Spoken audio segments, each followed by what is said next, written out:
शिक्षित। आखिर अतुल का कौन कसूरवार है? बेंगलुरु की एक प्राइवेट कंपनी में काम करने वाले यूपी के एक व्यक्ति ने फांसी लगाकर सुसाइड कर लिया। उसने अपने पीछे 24 पेज का सुसाइड नोट भी छोड़ा है, जिसमें अपनी पत्नी और उसके रिश्तेदारों पर हैरेसमेंट का आरोप लगाया है। उन्होंने पत्नी पर आरोप लगाया है कि उसने मेरे खिलाफ कई केस दर्ज कराए हैं और अब तक बात की जाए तो 3 करोड़ रुपए की डिमांड की जा रही है। अतुल सुभाष बेंगलुरु सिटी में महिंद्रा एंड महिंद्रा कंपनी में आर्टिफिशियल इंटेलिजेंस में डीजीएम के पद पर काम कर रहे थे।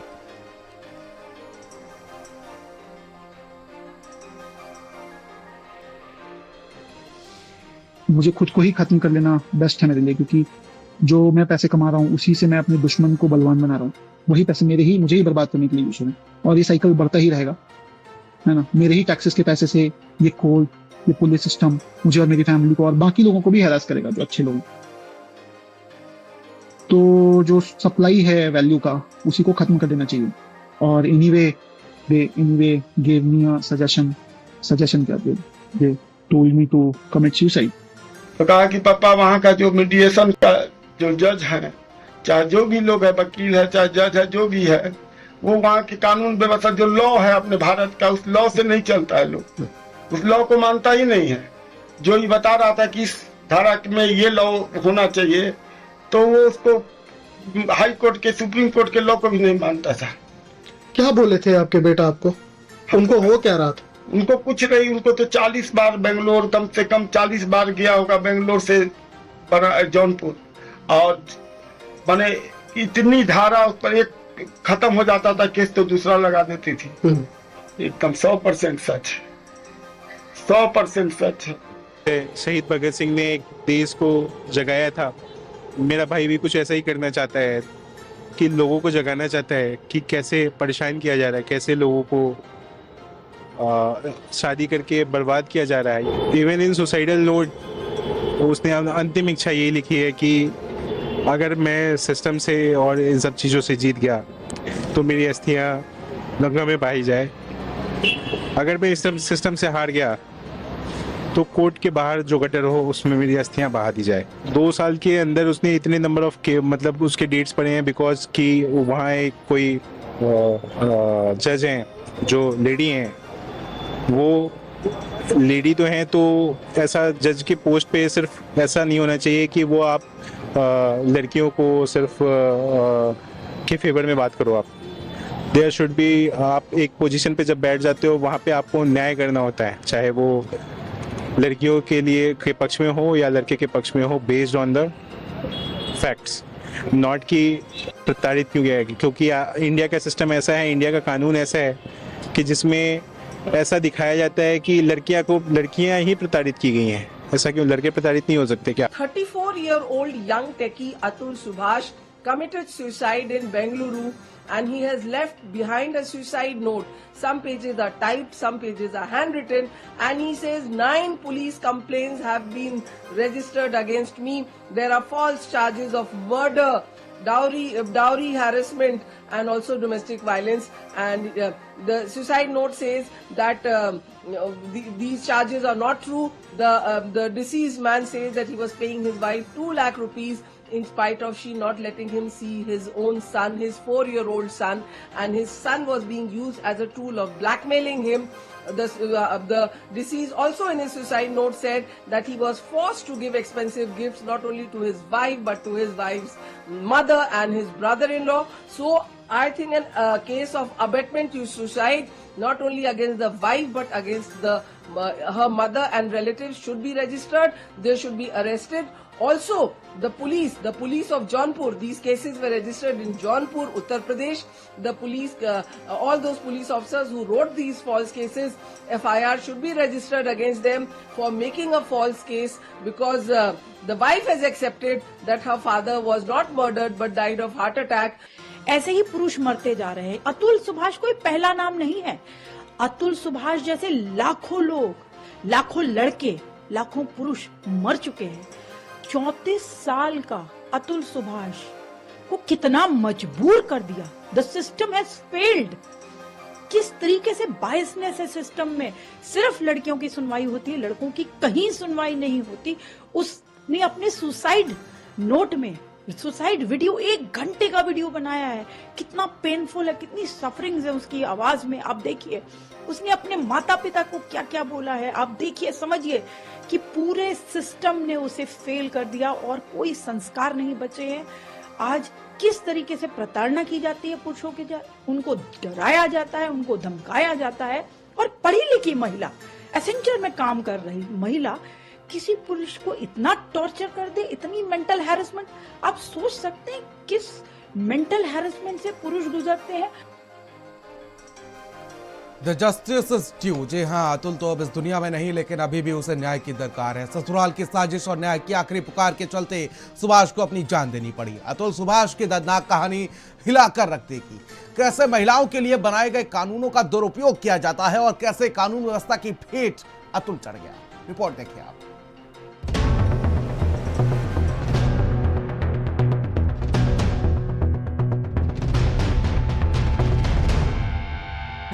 इस चेहरे को गौर से देखिए। इस इंसान के चेहरे पर बेबसी, आंखों में आंसू और लड़खड़ाती हुई जुबान। मैं अपने माँ बाप भाई से अलग से उनसे बात करूंगा लिखकर। हो सके तो माफ करना, जिस उम्र में मुझे अपने मम्मी पापा का सहारा बनना था, उस उम्र में उन्हें हमेशा के लिए दुख देके जा रहा हूँ। ऐसा इसके ऊपर हुए जुल्मों की कहानी बता रहे हैं और जुल्म करने वाले कोई गैर नहीं हैं, बल्कि अपने ही हैं। वही अपने जिन्होंने कभी जिंदगी भर साथ देने का वादा किया, कस्में खाई, लेकिन अब इस हाल पे पहुंचा दिया कि जान लेने के अलावा कोई रास्ता नहीं बचा। सिस्टम ने भी इस शख्स पर जुल्म करने की कोई कसर नहीं छोड़ी, जिससे हार कर ये इंसान अपनी जिंदगी ही खत्म करने को मजबूर हो गया। भ्रष्ट सिस्टम से बेबस इंसान अतुल ने ली अपनी जान। पत्नी, जज और रिश्तेदार, कौन है मौत का जिम्मेदार? दरअसल बेंगलुरु में नौकरी कर रहे अतुल सुभाष ने एक ऐसा कदम उठाया जिसकी किसी को उम्मीद नहीं थी। यूपी के जौनपुर में रहने वाले अतुल सुभाष ने बेंगलुरु स्थित अपने घर में कथित रूप से आत्महत्या कर ली। पुलिस को अतुल का 23 पन्नों का एक सुसाइड नोट मिला। इसके अलावा अतुल का 1.5 घंटे लंबा एक वीडियो भी सामने आया है, जिसमें उन्होंने आत्महत्या करने का कारण बताया। अपने सुसाइड नोट में अतुल सुभाष ने जौनपुर की प्रिंसिपल फैमिली कोर्ट की जज रीता कौशिक, अपनी पत्नी निकिता सिंघानिया, सास निशा सिंघानिया, साले अनुराग सिंघानिया और पत्नी के रिश्तेदार सुशील सिंघानिया पर गंभीर आरोप लगाए हैं। मुझे खुद को ही खत्म कर लेना बेस्ट है मेरे लिए, क्योंकि जो मैं पैसे कमा रहा हूँ उसी से मैं अपने दुश्मन को बलवान बना रहा हूँ। वही पैसे मुझे ही बर्बाद करने के लिए यूज है, और ये साइकिल बढ़ता ही रहेगा, है ना। मेरे ही टैक्सेस के पैसे से ये कोर्ट, ये पुलिस सिस्टम मुझे और मेरी फैमिली को और बाकी लोगों को भी हैरास करेगा, जो अच्छे लोग हैं। तो जो सप्लाई है वैल्यू का, उसी को खत्म कर देना चाहिए। और anyway gave me a suggestion क्या they told me to commit suicide। Atul Subhash ने सुसाइड वीडियो में बताया कि पैसे ऐंठने के लिए उसकी पत्नी और ससुराल वालों ने एक बड़ी साजिश रची, उसको झूठे केस में फंसाया। अतुल की शादी यूपी के जौनपुर की रहने वाली निकिता सिंघानिया से हुई थी। शादी के बाद दोनों के बीच खटपट हुई और निकिता वापस अपने घर जौनपुर आ गई। जौनपुर वापस आने के बाद निकिता ने पति और ससुराल वालों पर दहेज उत्पीड़न और घरेलू हिंसा का केस दर्ज कराया। निकिता ने उनके माँ, पिता और भाई के ऊपर हत्या का प्रयास, अननेचुरल सेक्स, घरेलू हिंसा, दहेज लेने जैसे झूठे आरोप लगाए। बस फिर क्या था, आए दिन कोर्ट के चक्कर लगने लग गए, तारीख पर तारीख लगने लग गई, लेकिन इंसाफ नहीं मिला। 2 साल के अंदर उसने इतने नंबर ऑफ के मतलब उसके डेट्स पड़े हैं, बिकॉज कि वहाँ एक कोई जज हैं जो लेडी हैं, वो लेडी तो हैं, तो ऐसा जज के पोस्ट पे सिर्फ ऐसा नहीं होना चाहिए कि वो आप लड़कियों को सिर्फ के फेवर में बात करो। आप देयर शुड बी, आप एक पोजीशन पे जब बैठ जाते हो वहाँ पे आपको न्याय करना होता है, चाहे वो लड़कियों के लिए के पक्ष में हो या लड़के के पक्ष में हो, बेस्ड ऑन द फैक्ट्स। मामला कोर्ट में लटकता गया। न्याय वालों ने भी अतुल को कहीं का नहीं छोड़ा। अतुल पर 3 करोड़ रुपए मेंटेनेंस देने का दबाव डाला गया, केस सेटल करने के लिए 5 लाख रुपए की मांग की गई। जज से जब पत्नी पर आत्महत्या के लिए उकसाने की शिकायत की गई तो वो हंस पड़ी। जज साहिबा ने पेशकार के माध्यम से सुभाष से 3 लाख रुपए की मांग की। जब उन्होंने घूस देने से इनकार कर दिया तो कोर्ट ने उनके खिलाफ एलिमनी और मेंटेनेंस का आदेश जारी कर दिया, जिसमें उन्हें हर महीने 80,000 रुपए देने का फैसला सुनाया गया।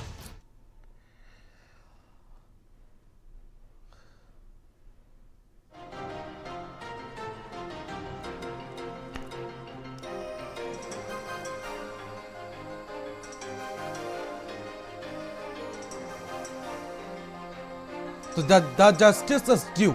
जी हाँ, अतुल ने जो वीडियो बनाया, जो लगभग 80 मिनट का वीडियो बताया जा रहा है, उस वीडियो में अतुल ने जो टी शर्ट पहनी हुई थी उस पर भी लिखा था द जस्टिस इज ड्यू। यानी कि अतुल अब इस दुनिया में नहीं है, लेकिन अतुल को दरकार है इस सरकार से, इस सिस्टम से, सिस्टम जिसने उसका शोषण किया, कि अभी भी उसको न्याय मिल सकता है। उस वीडियो में अगर आप अतुल को सुनेंगे तो आपके रोंगटे खड़े हो जाएंगे कि आखिर अतुल जो है वो किस तरीके से रहम की भीख मांग रहा है, अपनी पत्नी की यातनाओं से किस तरीके से वो परेशान है, सिस्टम से किस तरीके से वो परेशान है। वही सिस्टम जिसको वो टैक्स पे करता था, वही सिस्टम उसका शोषण कर रहा है। आज इसी पर चर्चा करेंगे। हमारे साथ डॉक्टर निशा खन्ना जी मौजूद हैं हमारे साथ इस चर्चा में, परिवार परामर्शदाता हैं और साथ ही मनोवैज्ञानिक चिकित्सक हैं, और साथ ही थोड़ी देर में विनीत कुमार जिंदल भी हमारे साथ जुड़ेंगे, अधिवक्ता हैं सुप्रीम कोर्ट के। शाह जी, आपसे समझना चाहूंगा, इस तरीके के जो मामले सामने आते हैं कहीं ना कहीं झकझोर देते हैं और सोचने पर मजबूर कर देते हैं कि आखिर ये कैसे कोई कर सकता है।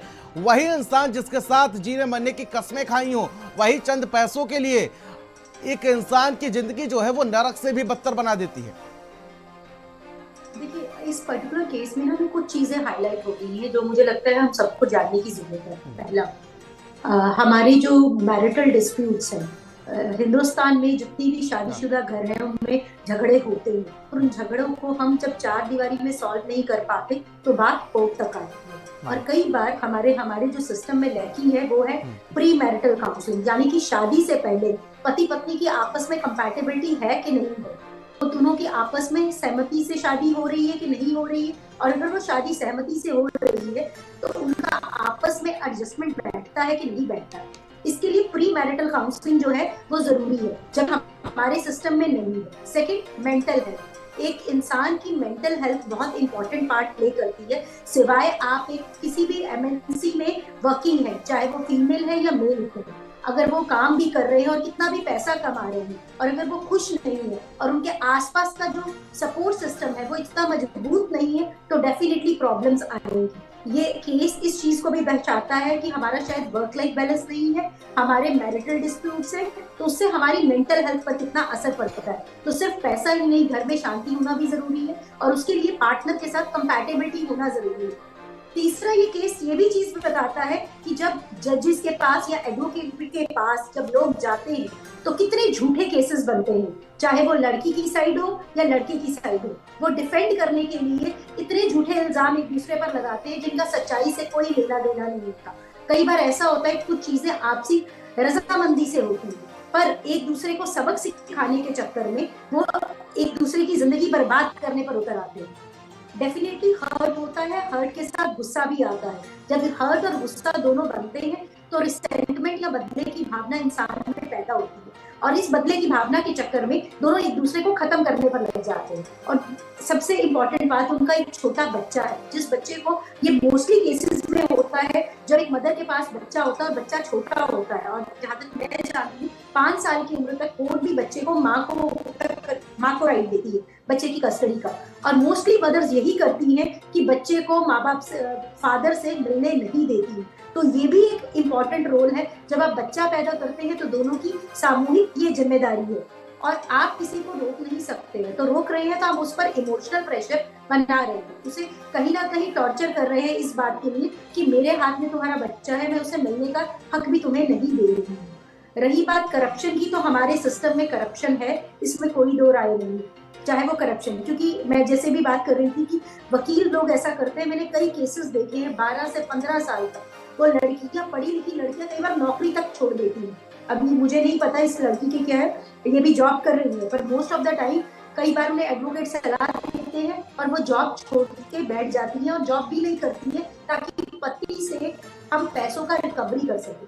रही बात, ऐसा नहीं ये केस नहीं है, इस पर्टिकुलर केस की बात करें तो डेफिनेटली अगर वाइफ पैसे मांग रही है और बहुत प्रेशर कर रही है कि इनकी फाइनेंशियल हालत कैसी है वो मैं नहीं जानती हूँ फैमिली की, तो मैं इस पर कोई कमेंट नहीं करूंगी। हाँ देखिए, अगर पति पत्नी साथ भी रहते जो दर्ज तो भी किए खर्चा जाते हैं, होता है। डॉक्टर निशा, एक सवाल है मेरा कि 90% जो ऐसे मामले हैं जो दर्ज किए जाते हैं, हालांकि जो कानून है महिलाएं उसको अपने लिए हथियार के तौर पर देखती हैं, और आजकल एक ट्रेंड सा चल गया है कि लगभग 60% रिश्ते ऐसे होते हैं कि शादी की 2-3 साल तक साथ में रहे और उसके बाद डिवोर्स किया और उसके बाद एक मोटी रकम उसके एवज में मांगी जाती है। देखिए, जब पति पत्नी दोनों वर्क कर रहे हैं, जहां तक मेरा नॉलेज है, जब पति पत्नी दोनों वर्क कर रहे हैं तो दोनों के पैसों से घर चलना चाहिए, सिर्फ पति के पैसों से नहीं। अगर जिस तरह लड़की अगर लड़के, इन दोनों के बीच में जो मेजर रीजन मुझे समझ में आया है वो एक फिजिकल इंटीमेसी से रिलेटेड इश्यूज है, दूसरा मनी, जो मेजर कॉन्फ्लिक्ट्स की वजह बनते हैं किसी भी शादीशुदा जिंदगी में। अगर पति पैसा कमा रहा है या घर पे नहीं दे रहा है, अब ये पत्नी खुद कमाती थी तो मुझे नहीं पता कि उनको पैसों के लिए इतना ज्यादा फाइट करने की क्या जरूरत थी। क्या पति बिल्कुल भी घर का खर्चा नहीं उठा रहा है? ऐसा मुझे नहीं लगता कि अगर दो पति पत्नी वर्किंग होते हैं तो एक पति घर का खर्चा नहीं उठाता। मैं बहुत सारे मैरिटल डिस्प्यूट्स के केसेस करते हुए मुझे 22 साल हो गए, बहुत कम केसेस होते हैं जहां पति घर पे खर्चा नहीं देते हैं। अधिकतर केसेस में पति घर का खर्चा उठाते हैं, जहां औरतें भी काम करती हैं। हम खुद एज ए मैरिज काउंसलर्स बोलते हैं कि आप 50-50 दोनों घर का खर्चा उठाएं, पर कहीं ना कहीं देखिए, अगर इतने सारे केसेस एक इंसान पर हैं तो उसकी मेंटल हालत तो ठीक नहीं होगी। वो कितने ज्यादा कोर्ट के केसेस को हैंडल करेगा? वो पर्सन कमा भी रहा है और साथ ही साथ कोर्ट के केसेस भी हैंडल कर रहे हैं। मुझे ये लग रहा है कि इस लेडी के लिए भी आसान नहीं होगा, क्योंकि अगर जॉब कर रही है और उसके साथ भी ये चीजें हैंडल कर रही है। कई बार हमें मिसगाइड करने के लिए आसपास के लोग मिल जाते हैं जो हमें ये बोलते हैं कि शायद सामने वाले को सबक सिखाने की जरूरत है और उसे ईगो पर ले लेते हैं। जबकि अगर आपकी आपस में पति पत्नी की नहीं बन रही है तो आपसी सहमति से इन चीजों को सॉल्व करने की जरूरत है। तो वहीं जब कोई बदले की भावना पर केस करता है, ये आप समझ लीजिए कहीं ना कहीं उसकी मेंटल हेल्थ में इश्यूज है। जब कोई भी इंसान बदले की भावना से अगर मेरा इसके साथ नहीं बन रहा है तो मुझे उसे बर्बाद कर दूंगा, क्या बर्बाद कर दूंगी, मैं इसे चैन से नहीं बैठने दूंगी। और ये कहीं ना कहीं हमारे सिस्टम में इस चीज को दर्शाती है। आपके पास विनीत जिंदल भी हमारे साथ जुड़ चुके हैं, अधिवक्ता है सुप्रीम कोर्ट के। सर बहुत बहुत स्वागत है। सर मैं समझना चाहूंगा कि इस तरीके से ये जो केस सामने आया है बेहद ही, इसको समझने के बाद झकझोर सा केस कहीं रहा है, और साथ ही साथ सिस्टम को कितना दोषी मानते हैं कि जो वहां पर जज साहब थी उन्होंने भी 5 लाख रुपए की डिमांड कर दी, और साथ ही साथ आखिर तक आते आते केस 80,000 रुपए मासिक भत्ता देना पड़ा, 40,000 रुपए उस बच्चे के लिए, 40,000 उस महिला के लिए, उसकी पत्नी के लिए। कितना सिस्टम को आप दोषी मानते हैं इसमें? बिल्कुल, देखिए बिल्कुल दोष उन सभी लोगों का है जो इस पूरे मामले को असंवेदनशील तरीके से देख रहे थे। और कहीं ना कहीं अगर हम कानून की बात करें तो अलग अलग समय पे अलग अलग जजमेंट जो है वो सर्वोच्च न्यायालय ने भी दिए हैं कि किस तरह से जो फैमिली डिस्प्यूट इस तरीके के होते हैं उसमें महिला और पुरुष पक्ष जो है उन दोनों की आर्थिक और मानसिक स्थिति देखते हुए केसों का निपटारा जो है किस तरीके से किया जाए, चाहे वो केस के इनिशियल स्टेज पे हो मीडिएशन के थ्रू, या फिर अगर हम लीगल प्रोसेस की बात करें, मेंटेनेंस की बात करें, तो कैसे डिसाइड किया जाए। लेकिन कहीं ना कहीं मैं इस बात को मानूंगा कि एक कहें कि हम लीगल टेररिज्म जो है, जिसको हम कहते भी हैं, बहुत से मामलों में हम देखते भी हैं कि ये कहीं ना कहीं चल रहा है, और मिसयूज जो है हमारे लॉज का महिलाओं द्वारा लगातार ज्यादा से ज्यादा देखने को मिल रहा है। झूठे केसों में फंसाने की बात, डोमेस्टिक वायलेंस बड़ा आम मामला हो गया है। डोमेस्टिक वायलेंस 498 को हमने देखा। दहेज के जो मुकदमे थे, पहले देखते थे हम कैसे पुलिस आती थी और रात को भी पूरा जो पुरुष का परिवार था उन सबको उठा के ले जाती थी, लेकिन लगातार उसका मिसयूज हुआ, उसको डाइल्यूट किया गया, प्रोटेक्शन दी गई। अब वो चीजें खत्म हुई। समय के साथ जो बदलाव की जरूरत थी वो कानून में आया है, लेकिन मुझे लगता है कहीं ना कहीं असंवेदनशीलता हमारे जजेस के अंदर भी है। कहीं ना कहीं डोमेस्टिक वायलेंस के जो केसेस लगातार सिस्टम में भी कहीं ना कहीं दोष है। जिस तरीके से अतुल ने जो वीडियो शुरू किया था, जो 80 मिनट का जो वीडियो बताया जा रहा है, उसमें उन्होंने 4 बातों का बहुत गहनता से जिक्र किया था कि किस तरीके से उनको 2 साल में 40 बार बेंगलुरु से ट्रेवल करके यहाँ पर आना पड़ा। उन्होंने अपनी छुट्टियों का भी जिक्र किया कि मुझे साल में 23 छुट्टियां मिलती हैं और 40 बार यहां पर मुझे आना पड़ा। 120 हियरिंग्स पड़ी जिसमें 40 बार, और 40 बार में भी कई बार ऐसा हुआ कि कभी जज साहब छुट्टी पे हैं तो कई हड़तालें हैं, कई ऐसी तमाम चीजों का जिक्र किया गया। कभी सुनवाई हुई तो उसमें अगली डेट मांग ली गई, कभी दूसरा पक्ष नहीं पहुंचा। ये तमाम चीजें हैं। बिल्कुल बिल्कुल, आप बिल्कुल सही कह रहे हैं, और ऐसा बहुत से मामलों में देखने को मिलता है। और यहाँ पे भी इस अतुल वाले मामले में भी कहीं ना कहीं बहुत बड़ा रोल प्ले किया गया है। कैसे किसी व्यक्ति को हरास किया जाता है पूरे लीगल प्रोसेस के द्वारा, ये कहीं ना कहीं हमें देखने को मिला। सिर्फ वो व्यक्ति नहीं, उसका पूरा परिवार जिस तरह से इस पूरे मामले में फंसाया गया, वो कहीं ना कहीं बहुत दुखद है।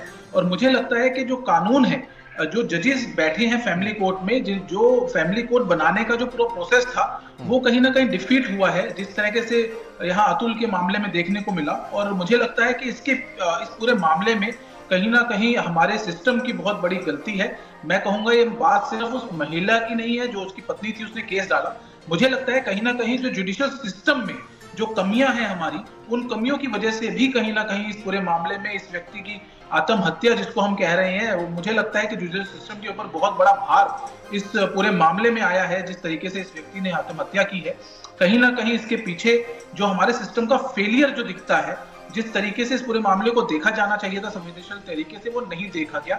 और फैमिली डिस्प्यूट को एक हरास करने का जरिया बना के किस तरह से एक्सटॉर्ट किया जाता है पैसा, किस तरह से झूठे आरोप लगाए जाते हैं, ये पूरा मामला जो है इस पूरे केस से दिखने सामने। और ये अकेला मामला नहीं है प्रेवत जी, इससे पहले भी बहुत से मामले हुए हैं।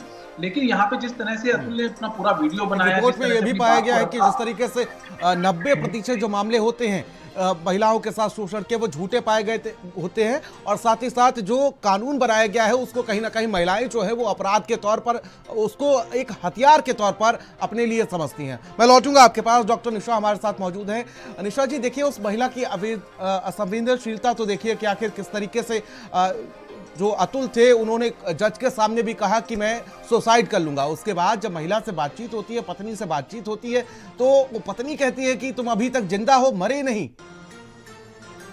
देखिए, मैं भी वही बात कर रही हूँ। तो यहाँ पर सिर्फ इस मेंटल हेल्थ ऑफ इस पर्सन जिसने सुसाइड किया उसकी बात नहीं कर रही, जो उसके आसपास के लोग हैं। अब इसी पत्नी की बात करिए, कहीं ना कहीं जैसे आप कह रहे हैं कि उसने जज के सामने अभी तक तुम जिंदा कैसे हो, तो कहीं ना कहीं उसकी मेंटल हेल्थ, इसे हम बोलते हैं लैक ऑफ एम्पैथी। अगर सामने वाले की सेंसिटिविटी पर अगर वो कह रहा है मेरी तबीयत ठीक नहीं है या मेरा मन कर रहा है सुसाइड करने का, तो आपका सेंसिटिविटी लेवल सामने वाले की फीलिंग्स को समझने का कितना है, ये बात जो है वो कहीं ना कहीं सामने आती है। तो मुझे लगता है ये सिर्फ इस पर्सन की मेंटल हेल्थ ठीक नहीं है जिसने सुसाइड किया था, साथ ही साथ उसकी पत्नी का भी मेजर रोल है। इसी को हम कंपैटिबिलिटी बोलते हैं। अब लैक ऑफ सेंसिटिविटी, इस इंसान में लैक ऑफ एम्पैथी था कि जो अपने पति की भावनाओं को नहीं समझ पाए। अब मुझे नहीं पता है, मैं इस पर्टिकुलर केस को इतनी डीपली नहीं जानती, मैं इसलिए मैरिटल डिस्प्यूट्स की बात कर रही हूँ क्योंकि जब आप दोनों तरफ की बातें सुनते हैं तो कहानी कुछ और निकल कर आती है, और जो कोर्ट के सामने पेश की जाती है वो कहानी बिल्कुल ही कुछ और होती है। उन बातों को, उन्हीं चीजों को ट्विस्ट करके पेश किया जाता है, ये एक रियलिटी है। क्योंकि मैंने बहुत सारे केस देखे हैं जहां पति पत्नी म्यूचुअल कंसेंट से एक दूसरे से सेपरेट नहीं हो पाते, वहां ईगो टगवार चलता है। और मोस्टली जब म्यूचुअल केसेस रिजॉल्व नहीं होते हैं, कहीं ना कहीं वहां ईगो आ ही रहा होता है। बहुत कम होता है जो सच्चे केस कोर्ट में चल रहे होते हैं और सालों तक चलते हैं। ये हमारी जुडिशरी का एक सिस्टम है। और मैं फिर बार बार कहूंगी, उस महिला जो उनकी पत्नी थी, अगर उनको लग रहा है कि ये मर क्यों नहीं गए, अब मुझे नहीं पता उन्होंने किस हद तक उसको टॉर्चर किया था, वो ऐसी भाषा का क्यों प्रयोग कर रही है, मुझे उसकी मानसिक हालत बिल्कुल लग रहा है बिल्कुल ठीक नहीं है। क्योंकि हम किसी भी इंसान के लिए इतना असंवेदनशील नहीं हो सकते। इन सेंसिटिविटी की हद तक जा रहे हैं तो कहीं ना कहीं या तो हमारा बॉर्न एंड ब्रॉट अप उसमें आ रहा है, कहीं ना कहीं उस पर्सन ने हमें भी बहुत दुख दिया है, और कहीं ना कहीं अगर उस औरत में रिसेंटमेंट की भावना थी, कुछ भी हो जाए इन दोनों में जितने भी टगवार ईगो का हो, तो मुझे लग रहा है उस औरत को भी मेंटल हेल्थ प्रोफेशनल के पास जाने की जरूरत है। मुझे नहीं पता ये लोग मेडिएशन के लिए गए हैं, मैरिटल काउंसलिंग के लिए गए हैं कि नहीं किए। आपके चैनल के माध्यम से मैं ये बोलना चाहूंगी कि बहुत सारे कपल जिनमें ये डिस्प्यूट्स है, प्लीज मैरिज काउंसलर्स के पास जाइए। ऐसे बहुत सारे लोग हैं। मैं इसलिए भी कह रही हूँ क्योंकि इस लड़के ने भी 80 मिनट का वीडियो बनाया। अगर मैं सुसाइड करने जा रहा हूँ और मेरी हालत इतनी अच्छी नहीं है, तो मैं मतलब पहले जाके वीडियो बनाऊंगा, मुझे वो बात भी समझ में नहीं आई है। क्योंकि मैं मरने जा रहा हूँ और मैं मरने जी। जाने से ठीक पहले है, डॉक्टर किसी को निशा, अगर मैं जिम्मेदार लौटूंगा बनाना आपके चाहता हूँ, और पास। वीडियो को किसको भेज रहा है, आई ठीक डोंट नो ठीक। उन्होंने किसको भेजा, विनीत मुझे कुमार पूरी जिंदल स्टोरी जी, नहीं पता। मैं समझना चाहूंगा कि आखिर हमारे सिस्टम को आप कितना दोषी समझते हैं, क्योंकि जिस तरीके से देखा जाए तो कई धाराएं अतुल पर लगाई गई जिनका कोई मतलब ही नहीं निकलता। जिस तरीके से 377 की बात कर लें, साथ ही साथ 497 की बात कर लें, 126 की बात कर लें, तमाम धाराएं अतुल पर ठोक दी गई। और उसके बाद साथ ही साथ ये भी कहा गया कि एक केस खत्म होता था तो दूसरा केस अतुल पर ठोक दिया जाता था। इंसान की दिमागी हालत तो देखिए, एक तरफ वर्क प्रेशर, जब आप ऑफिस में होते हैं, कहीं काम करते हैं, आपको छुट्टियों को मैनेज करना पड़ता है। साल भर में 23 छुट्टियां वहां पर दी जाती थी जहां पर वो काम करता था, और उसके बाद 44 बार बेंगलुरु से जौनपुर आके पेशी पर। क्या मानसिक स्थिति होगी उसकी, और वही कोर्ट उसको टॉर्चर कर रहा है जिस कोर्ट को चलाने के लिए वो टैक्स देता है। जी प्रियव्रत जी, देखिए यहाँ पे मैं एक बड़ा उदाहरण देना चाहूंगा आपको। अगर आप देखेंगे मैट्रिमोनियल डिस्प्यूट में जिस तरह से शिकायतें फाइल की जाती हैं, अब शिकायतों में पहले दहेज का मुकदमा सिर्फ बनता था, लेकिन अब एक ट्रेंड बन गया है कि आप साथ में 377 अननेचुरल सेक्स की भी धाराएं लगा देते हैं। ये बड़ा कॉमन फेनोमेना हो गया है। आप जितनी एफआईआर देखेंगे 498 की मैट्रिमोनियल डिस्प्यूट की, हर एफआईआर में 90% एफआईआर के अंदर 377 आपको ऐड मिलेगा, चाहे वो ऑफेंस हुआ था या नहीं हुआ था। बहुत बड़ा सवाल इन चीजों पे खड़ा होता है कि किस तरह से किसी पुरुष पक्ष को या पुरुष की फैमिली को कैसे इस तरीके से मामलों में फंसाया जाता है। तो कहीं ना कहीं बहुत गंभीर विषय है। हमारा जो सोशल स्ट्रक्चर था, उस सोशल स्ट्रक्चर पे कानून का जो फ्रीडम दिया गया और कानून का जो मिसयूज किया जा रहा है, वो मुझे लगता है कहीं ना कहीं बहुत गंभीर विषय है। और जिस तरह के हम बात करते थे कि भाई पहले समाज में एक इज्जत, एक प्रथा की बात होती थी, लेकिन वो कानून को आगे लाके काम करने में कहीं ना कहीं हमने जिस तरीके से पूरा हमारा जो स्ट्रक्चर था उसको डेमोलिश कर दिया।